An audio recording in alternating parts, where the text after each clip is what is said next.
ഇന്നൊരു special beef biryani ആയാലോ. അപ്പോൾ ഇന്ന് വീക്കെൻഡ് ആയതുകൊണ്ട് ഒരു പരീക്ഷണം നടത്താമെന്ന് വിചാരിച്ചു. അപ്പോൾ ഞാൻ ബിരിയാണിക്ക് വേണ്ടി ആദ്യം 2 മുട്ട പുഴുങ്ങാൻ വെച്ചിട്ടുണ്ട്. അത് കഴിഞ്ഞ് ഞാൻ നമ്മുടെ ജീരക റൈസാണ് എടുക്കുന്നത്.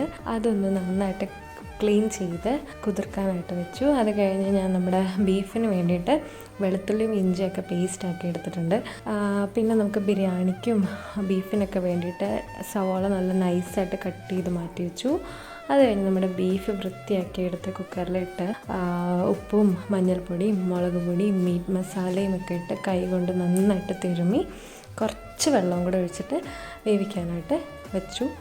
അത് കഴിഞ്ഞിട്ട് ഞാൻ കട്ട് ചെയ്ത് വെച്ച ഉള്ളി നമ്മുടെ ബിരിയാണി റൈസിൽ ഫ്രൈ ചെയ്തിടാൻ വേണ്ടിയിട്ട് അതിന് വേണ്ടിയിട്ടുള്ള കറിക്ക് യൂസ് ചെയ്യും. നന്നായിട്ട് ഗോൾഡൻ ബ്രൗൺ ആവുന്ന വരെ ഫ്രൈ ചെയ്തെടുത്തു. ആ സമയം കൊണ്ട് ഞാൻ നമ്മുടെ കറിക്ക് വേണ്ടിയിട്ടുള്ള ഉള്ളി വഴറ്റുന്ന സമയം കൊണ്ട് പപ്പടം കാച്ചി.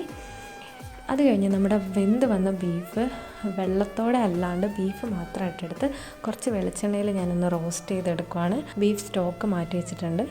ആ സമയം കൊണ്ട് ഉള്ളി വഴണ്ടപ്പോൾ ഞാൻ അതിൽ ഇഞ്ചിയും വെളുത്തുള്ളി പേസ്റ്റ് ഇട്ടു. നമ്മുടെ പൊടികളൊക്കെ ഇട്ട് കൊടുക്കുവാണ്. കാശ്മീരി ചില്ലിയും എരിവുള്ള മുളക് പൊടിയും ഗരം മസാലയും മഞ്ഞൾപ്പൊടിയും ഉപ്പും എല്ലാം ഇട്ട് നന്നായിട്ട് വഴണ്ട് വന്നപ്പോൾ ആ റോസ്റ്റ് ചെയ്ത് വെച്ച ബീഫും കൂടെ അതിലേക്കിട്ട് നന്നായിട്ട് മിക്സ് ചെയ്തു. മാറ്റി വെച്ചിരുന്ന സ്റ്റോക്കും കൂടെ ഒഴിച്ചു കൊടുത്തു. നല്ലൊരു ഗ്രേവി. പിന്നെ നമ്മുടെ ഫ്രൈ ചെയ്ത് വെച്ച ഉള്ളിയും കൂടെ ഇട്ട് കൊടുത്തിട്ടുണ്ട്.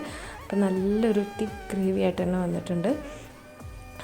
അത് കഴിഞ്ഞ് റൈസിന് വേണ്ടിയിട്ട് ഞാൻ സവാള നമ്മൾ ഫ്രൈ ചെയ്ത കുറച്ച് എണ്ണയിലേക്ക് ഒരു ആവശ്യത്തിനുള്ള നെയ്യ് ഇട്ടിട്ട് നമ്മുടെ സ്പൈസസ് എല്ലാം ഇട്ട് കൊടുത്തതിന് ശേഷം അരി എടുത്ത ഗ്ലാസ്സിൽ 2 ഗ്ലാസ് വെള്ളം ഒഴിച്ച് നന്നായിട്ട് തിളപ്പിച്ച് ഉപ്പിട്ടതിന് ശേഷം ആ ഒരു റൈസ് ഇട്ട് നമ്മൾ അടച്ചു വയ്ക്കുകയാണ്. ആ സമയം കൊണ്ട് നമുക്കിവിടെ സാലഡ് ഉണ്ടാക്കാം. അപ്പോൾ ഞാൻ ഉള്ളിയും തക്കാളിയും കുറച്ച് ഉപ്പും കൂടി ഇട്ട് മിക്സ് ചെയ്തിട്ട് അതിലേക്ക് നല്ല ക്രീമി ആയിട്ടുള്ള തൈര് ഒഴിച്ചു കൊടുത്തു. അങ്ങനെ നമ്മുടെ സലാഡ് റെഡിയായി, റൈസ് റെഡിയായി. അങ്ങനെ ഇനി ഞാൻ പ്ലേറ്റിലേക്ക് സെറ്റ് ചെയ്യുകയാണ്. ഞാൻ ഇതുപോലൊരു ബൗൾ എടുത്തിട്ട് അതിലാദ്യം റൈസ് ഇട്ടു, പിന്നെ ഒരു മുട്ട വെച്ചു. അത് കഴിഞ്ഞ് നമ്മുടെ ബീഫ് റോസ്റ്റ് എടുത്ത് വെച്ചു, പിന്നെയും റൈസ് ഇട്ടു, പ്ലേറ്റിലേക്ക് ഇടുവാണ്. അങ്ങനെ നമ്മുടെ സൂപ്പർ ടേസ്റ്റി ബീഫ് ബിരിയാണി ഇവിടെ റെഡി ആയിരിക്കുകയാണ്. അതിൻ്റെ കൂടെ സാലഡ് ഉണ്ട്, പപ്പടമുണ്ട്, ഒരു അച്ചാറുണ്ട്. അപ്പോൾ എല്ലാവരും ട്രൈ ചെയ്ത് നോക്കാം. ഇതിൻ്റെ ഫുൾ വീഡിയോ എൻ്റെ ചാനലിലുണ്ട്. എല്ലാവരും ഇതിൻ്റെ ഡീറ്റെയിൽ വീഡിയോ ഒന്ന് കയറി കാണണം. ഇഷ്ടപ്പെട്ടാൽ ഉറപ്പായും ലൈക്കും കമൻറ്റും ചെയ്യുക. പിന്നെ എൻ്റെ ചാനൽ സബ്സ്ക്രൈബ് ചെയ്യാത്തവരാണെങ്കിൽ ഒന്ന് സബ്സ്ക്രൈബും കൂടി ചെയ്തേക്കണേ.